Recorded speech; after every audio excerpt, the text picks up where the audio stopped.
Ya, oke, mohon maaf tadi ada konsultasi TA dulu. Nggak apa-apa, Bu. Santai. Ya. Oke, Mas silakan slideshow.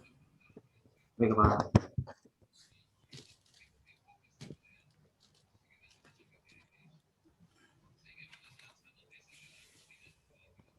Sudah muncul belum, Pak, Ibu?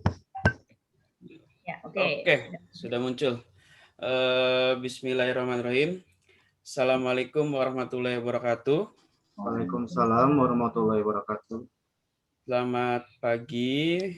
Terima kasih kepada Bu Amelia Farijah, MSc, selaku dosen penguji, anak bimbingan saya, Saudara Aib Saipudin, untuk proposal seminar kerja praktek, laporan seminar kerja praktek, pengamatan proses pengecekan part incoming lokal dan import tipe 4L45W di PT Otscon Safety Indonesia.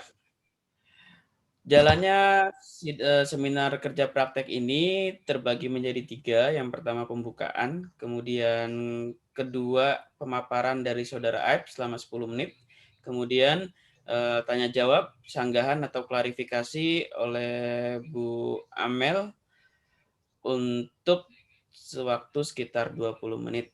Untuk mempersingkat waktu. Udah record ya Mas ya? Udah, Pak, udah di-record. Untuk mempersingkat waktu, saya silakan kepada Saudara Aib melakukan presentasi selama 10 menit paling lama. Bismillahirrahmanirrahim. Assalamualaikum warahmatullahi wabarakatuh. Ya Bu, Pak, saya sudah melaksanakan kerja praktik di PT Otscon Safety Indonesia selama 2 bulan, di mana sini saya mengambil judul yaitu mengenai pengamatan proses pengecekan part incoming lokal dan import tipe 4L45W di PT Otscon Safety Indonesia. Untuk poin pembahasan yang akan saya sampaikan yaitu pertama pendahuluan, tinjauan pustaka, gambaran umum perusahaan, hasil dan pembahasan, serta kesimpulan dan saran. Untuk pendahuluan yaitu latar belakang, di mana bagaimana mahasiswa dapat menerapkan atau mengimplementasikan keilmuan yang didapat selama perkuliahan ke dalam dunia industri secara langsung. Yang dimana kerja praktik merupakan metode atau cara yang tepat untuk melakukan hal tersebut. Di sini saya melaksanakan kerja praktik di PT Otscon Safety Indonesia, di mana tujuannya yaitu tujuan khusus yaitu untuk saya pribadi yaitu mempelajari aktivitas proses penanganan kualitas produk pada PT Otscon Safety Indonesia dan mengetahui permasalahan apa saja yang terdapat pada proses penanganan kualitas produk pada PT Otscon Safety Indonesia. Untuk tujuan umumnya yaitu membangun mahasiswa yang siap dalam menghadapi permasalahan dan tantangan dunia usaha atau kerja, serta memiliki kemampuan dalam menganalisis permasalahan dalam lingkup teknologi, dan mendapatkan data-data yang dapat diangkat menjadi masalah untuk disusun dalam tugas kerja praktik. Di mana di sini saya itu ditempatkan di quality control, di mana quality control itu tidak jauh dengan alat ukur. Ukur merupakan alat yang digunakan untuk mengetahui besaran, baik itu besaran ukuran dimensi dan sebuah kondisi fisik suatu komponen. Alat ukur dipergunakan untuk mengukur secara presisi pada suatu benda. Berikut adalah alat ukur yang digunakan pada saat saya kerja praktik di PT Otscon Safety Indonesia. Pertama itu jangka sorong yang berfungsi untuk mengukur diameter luar dan diameter dalam serta kedalaman dari suatu benda. Kedua, mikrometer skrup, yaitu berfungsi untuk mengukur diameter luar serta kedalaman pada suatu benda. Lalu ada thickness gauge, yaitu untuk mengukur ketebalan, biasanya digunakan untuk ketebalan aluminium, plastik, pipa, dan benda padat lainnya. Lalu ada torque wrench, yaitu alat yang digunakan untuk mengencangkan mur dan baut sesuai dengan kebutuhan. Dan kemudian ada penggaris. Di mana alat pelindung diri yang digunakan pada PT Otscon Safety Indonesia selama saya kerja praktik yaitu ada sarung tangan, sepatu safety, topi, kacamata dan pakaian apron safety. Lalu gambaran umum perusahaan. Sejarah perusahaan. PT Outscon Safety Indonesia didirikan pada tahun 2013 di Karawang sebagai usaha patungan. PT Outscon Safety Indonesia mendirikan pabriknya pada September 2015 di Jalan Mitra Barat 1, Blok F12, Karawang Industri Kim atau kawasan Kim, Desa Parung Mulia, Kecamatan Ciampel, Kabupaten Karawang, Jawa Barat. Di mana visi dan misi perusahaan ini yaitu visi menjadi produsen komponen otomotif dalam bentuk komponen keselamatan mekanik nomor 1 di Indonesia. Misinya meningkatkan kinerja kerja secara berkelanjutan, lalu memproduksi komponen otomotif dengan biaya rendah, kualitas tinggi, dan selalu meningkatkan efisiensi. Lalu berkontribusi pada pengembangan pasar otomotif di Indonesia dan meningkatkan laba bagi pelanggan, pemegang saham, dan kepedulian terhadap kesejahteraan karyawan. Struktur organisasi yaitu pemimpin atau presiden direkturnya yaitu Noboru Ando dari Jepang. Untuk customer-nya yaitu PT Asta Daihatsu Motor, PT HPM, Suzuki, Nissan, dan Mitsubishi. Nah, ini hasil dan pembahasan di mana untuk flow proses dalam pelaksanaan kerja praktik saya yaitu di bagian incoming part, di mana part dikirim dari supplier, lalu dibongkar di area unloading oleh driver forklift. Setelah itu part ditaruh di area incoming dan dicek oleh QC inspector mengenai kualitas part, diperiksa secara sampling. Jadi sampling itu diperiksa secara sampling per boxnya itu 3 piece. Setelah itu, setelah part dinyatakan oke, maka part distempel QC oke, dan part dipindahkan ke area PPIC, lalu part disimpan di area storage. Nah, ini adalah palet part Gripcom atau part import. Nah, ini saya melakukan pengecekan 100% pada part Gripcom atau part import. Ini adalah hasil dari record part NG selama 2 bulan, di mana pada bulan Februari ini ada beberapa part NG. Jenis NG-nya itu defect, jenis NG itu bubble atau ada benjolan pada permukaan grip, sanding, dan sebagainya.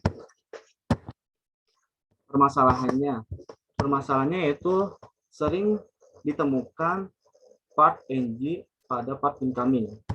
Ini adalah contoh part Gripcom atau part import yang dilakukan pengecekan 100%.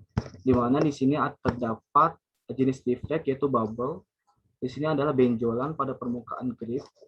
Lalu di sini terdapat keriput pada pegangan di parking brake AC ini.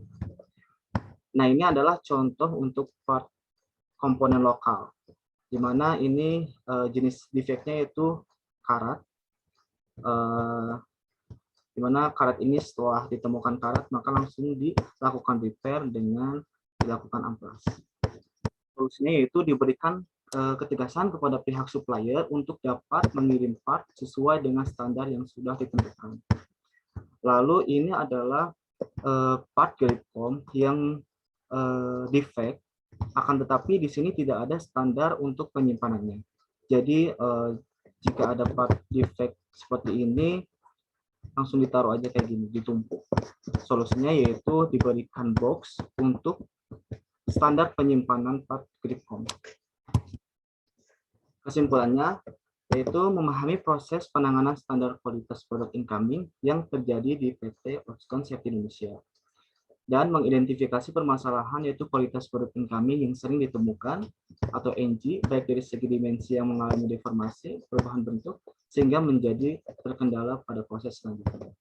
Sarannya, dari pengamatan yang dilakukan sebaiknya semua QC inspector harus lebih teliti lagi dalam melakukan pengecekan part incoming dari supplier sehingga part NG tidak terkirim ke area produksi yang dapat menyebabkan part yang not good atau NG terproses pada proses produksi yang dapat mengakibatkan menurunnya kualitas produk.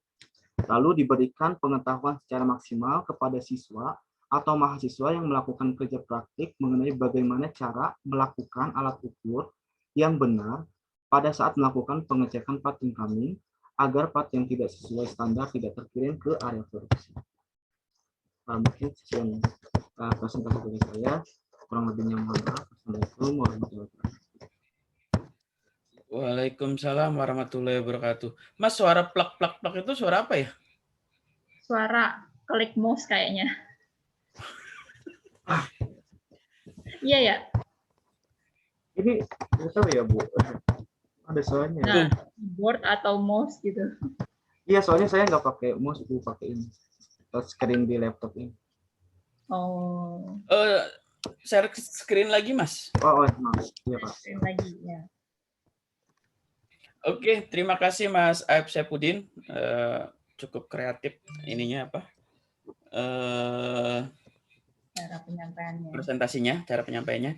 Untuk masukan, sanggahan dan klarifikasi, silakan Bu Amel 20 menit dari sekarang.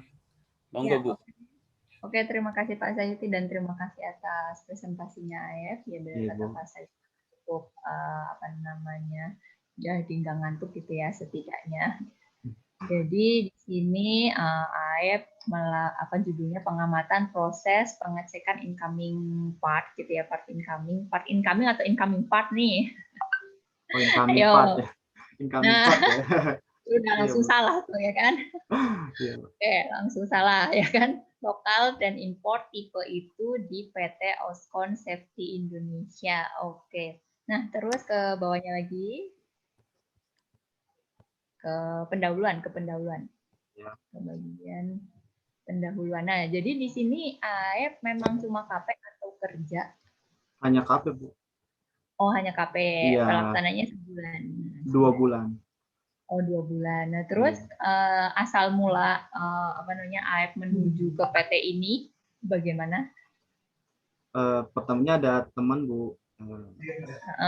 Teman di TI ini gitu, di angkatan 18 gitu yang kerja di PT ini. Jadi gitu. Kebetulan PT ini juga menerima mahasiswa yang kerja praktik gitu.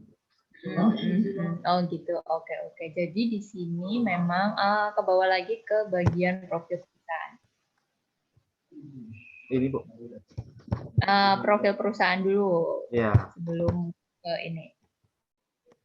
Ya, ke gambar umum perusahaan. Nah, jadi di sini menjadi produsen komponen otomotif dalam bentuk komponen keselamatan mekanik nomor 1 di Indonesia gitu ya. Ya. Nah, kalau part yang AF teliti tadi, si part nomor berapa itu dia fungsinya sebagai apa?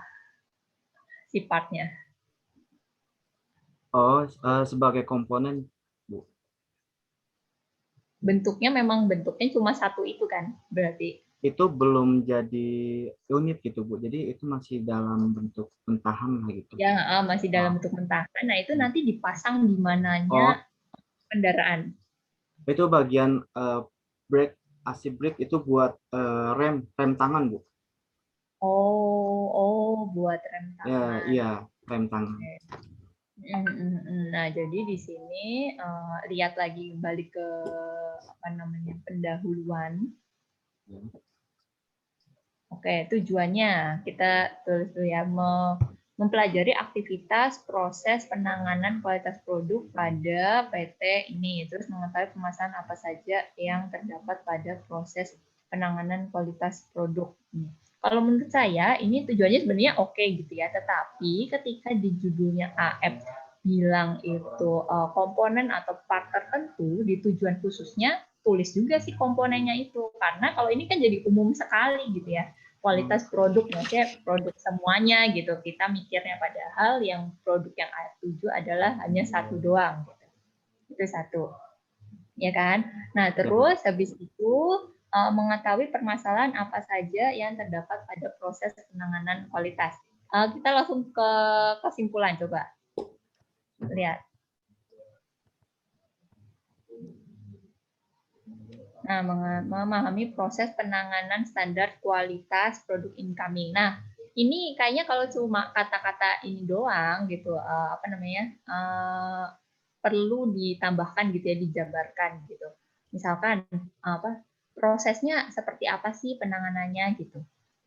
Apakah dipakai cek kah atau yang lain kah gitu. Gitu ya. Baik, Ibu. Nah, terus habis itu mengidentifikasi permasalahan yaitu kualitas produk incoming sering ditemukan. Mengidentifikasi permasalahannya itu dijelaskan juga ketika sudah kesimpulan, ya harus ditulis juga kesimpulannya lebih jelas gitu. Itu intinya yang satu.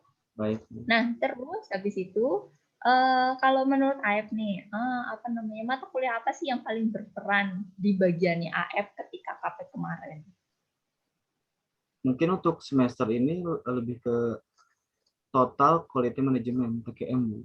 TQM. Terus kalau secara dari semester 1 sampai semester yang sudah dilalui, AIP banyak belajar apa, terus habis itu apa yang paling terasa di real industry di bagiannya AIP? Mata Di kuliah apa? PP produksi, Bu. Soalnya PP produksi itu karena kan AF sebelumnya kan pengalaman kerja di warehouse di PPIC, jadi PP produksi itu mempelajari mengenai bagaimana penanganan material mentah, misalnya dari supplier, lalu dijadikan unit, lalu diproses untuk dijadikan unit gitu. Oke, terus mata kuliah cuma itu aja, apalagi yang paling berpengaruh menurut AIP di dalam real industri, terutama ketika KP kemarin di bagian ini, selain TQM dan PP produksi tadi. Kalau pertanyaannya pasti itu biasanya dosennya TQM sama PP produksi nih siapa nih? AIP masih inget nggak? Dua-duanya Bu Aina, Bu. Oke, dua-duanya Bu Aina. Oke. Iya.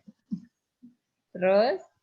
Lalu yang berkaitan dengan QC ini mungkin saya rasa itu PP, pengendalian kualitas di semester 3. Di semester 3 pengendalian kualitas siapa?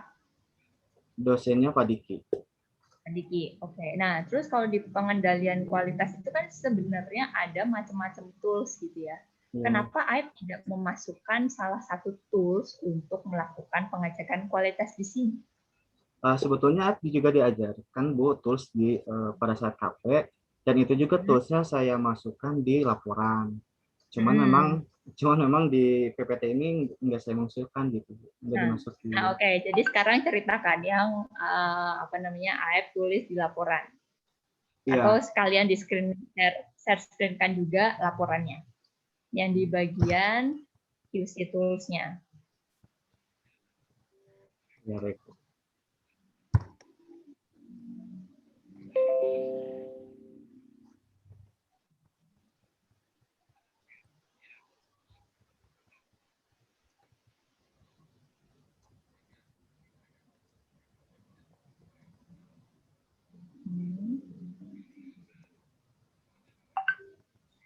Nah ini Bu, 7 tools.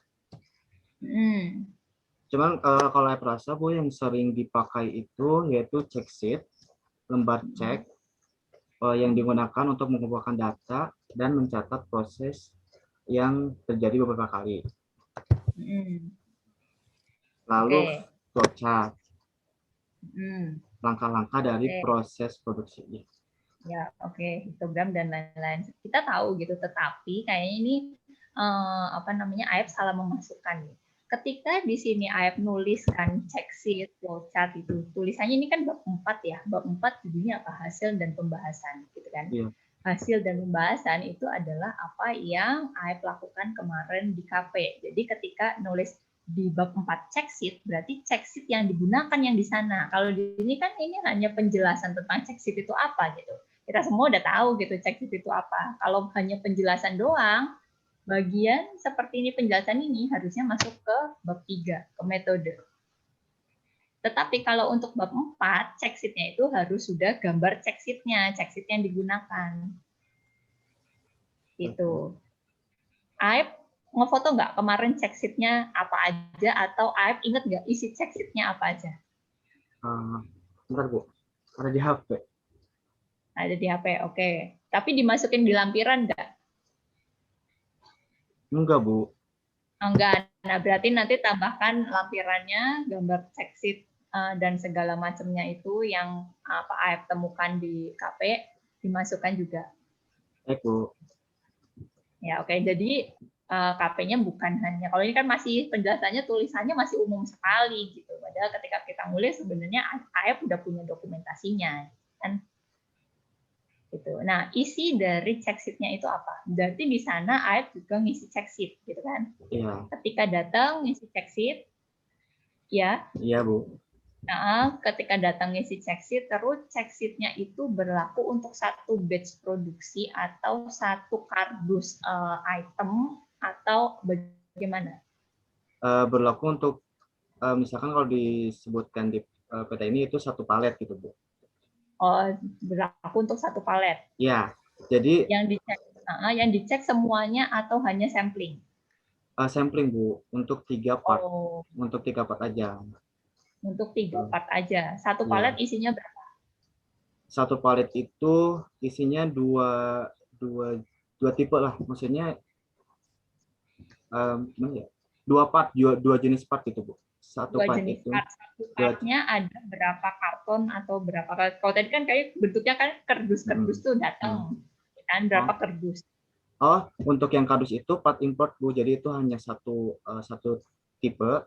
Lalu kalau untuk part lokalnya satu palet itu ada dua tipe gitu. Ada dua jenis. Gitu. Jadi satu check sheet untuk satu palet tapi diambilnya hanya sampling gitu ya. Betul Bu. Sampling per 3 item. Betul. Itu untuk komponen lokal. Kalau untuk komponen yang import, yang karton tadi itu pengecekan 100% Bu. Jadi cek semuanya. Gitu. Oh, cek semuanya. Oke. Nah, itu hal-hal seperti itu juga harusnya Aib masukkan di laporan. Jadi teknis dari Aib mengisi check sheet gitu. Seperti itu. Oke. Cukup jelas ya. Nah, terus habis itu balik lagi ke presentasi. Ini tutup dulu ya Bu ya. Ya, ini tutup dulu, balik lagi ke presentasi.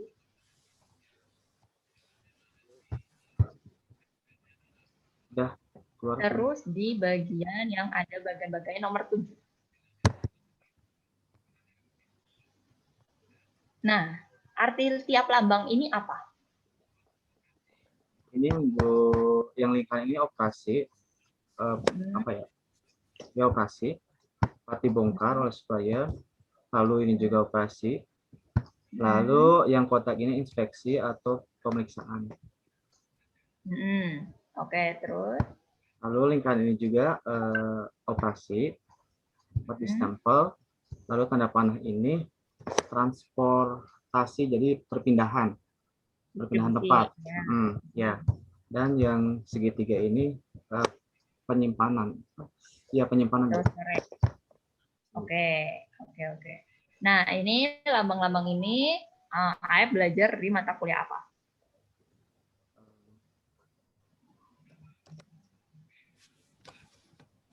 APK, analisis perancangan kerja. Oh, oke. Sudah. Terus dosennya? Panana. Oke, ya udah itu aja untuk ngecek ke ituan. Nah, terus habis itu masuk ke saran coba. Nah, di sini sarannya dari pengamatan yang dilakukan harus lebih teliti ya. Oke, namanya QC memang harus lebih teliti. Tetapi ada nggak sih saran dari Aib sendiri tentang metode atau apapun gitu yang sebenarnya bisa Aib masukkan di saran? Metode pengecekan kah atau apakah gitu? Ada nggak dari hasil kerja KP kemarin?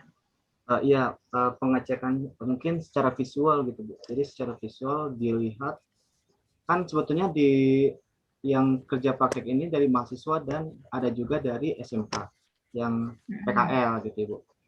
Jadi yang ya anak SMK ini maksudnya diceknya langsung gitu, maksudnya langsung nggak dicek secara visual keseluruhan gitu.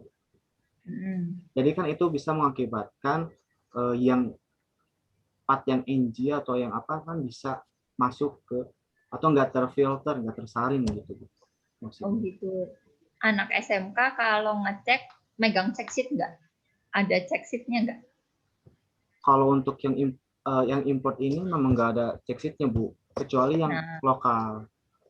Oh gitu. Iya. Berarti selain ada CQC investor yang harus lebih teliti, mungkin sarannya F juga menambahkan ada yang hal-hal tadi gitu. Iya. Atau segala macamnya itu. Oke. Itu ya. Nah, terus habis itu untuk saran nomor 2, sepertinya ada kata atau diksi penggunaan kata yang nggak pas kalau menurut saya, mengenai bagaimana cara melakukan alat ukur. Nggak ada melakukan alat ukur, yang ada menggunakan alat ukur. Ya, oke. Oke, Bapak, makasih. Ya, oke. Jadi saran nomor 2 diganti harusnya menggunakan alat ukur. Gitu ya. Nah, terus alat-alat ukur tadi yang tadi AF jelaskan di awal itu AF gunakan untuk apa ketika QC? Hanya untuk mensampling si tiga item per paletnya itu. Nah, ya sebetulnya ini yang sering digunakan itu dua, Bu, jangka sorong sama penggaris. Jangka sorong itu dilakukan pada saat pengecekan sampling. Karena diukur diameternya, diameter dalam dan diameter luar juga. Oke, nah terus yang lainnya? Ya, selebihnya untuk ini pada saat melakukan KP ini tidak dilakukan secara maksimal. Cuman memang alat ini ada di QC gitu. Oh gitu. Tetapi tidak dijelaskan juga penggunaannya. Iya. Oke, jadi yang apa berarti ketika di sana AF dipeganginnya hanya jangka sorong sama penggaris. Betul. Ya, oke. Ya udah itu aja. Tadi saya lebih ke mengkonfirmasi aja sih hal-hal apa yang lakukan di sana.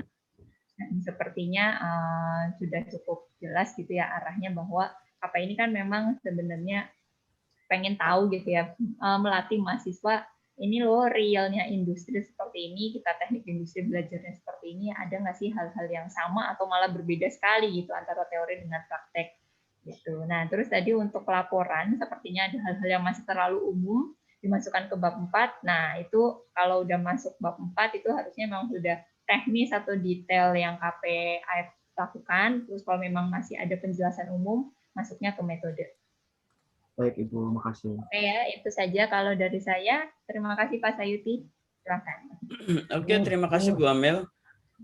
Masukan dan sarannya sangat membantu. Mungkin Aib kesimpulannya bahwa harus ada kondisi real check sheet yang masuk ke bab 4. Kemudian yang tadi materi-materi tentang check sheet mungkin bab 2 kali ya Bu Amel ya, tentang Ya, teori. itu bisa juga materi juga. Teori. Oke. Mudah-mudahan segera diperbaiki dan jangan sampai asal-asalan, karena di situ ada nama kita dan Bu Amel. Nanti dipertaruhkan nama baik kita di situ dan bisa ke underestimate ke junior. Oh ternyata Pak Sayuti dan Bu Amel lah cuma ngeceknya nggak benar gitu, masih ada kesalahan tapi diloloskan. Oke, terima kasih Mas Aib dan Bu Amel, terima kasih selaku dosen penguji. Kita segera ganti room lagi. Oke, terima kasih. Wabillahi taufiq wal hidayah. Assalamualaikum warahmatullahi wabarakatuh. Waalaikumsalam.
Oh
my God, I'm so very happy. I'm so very, very happy.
my God.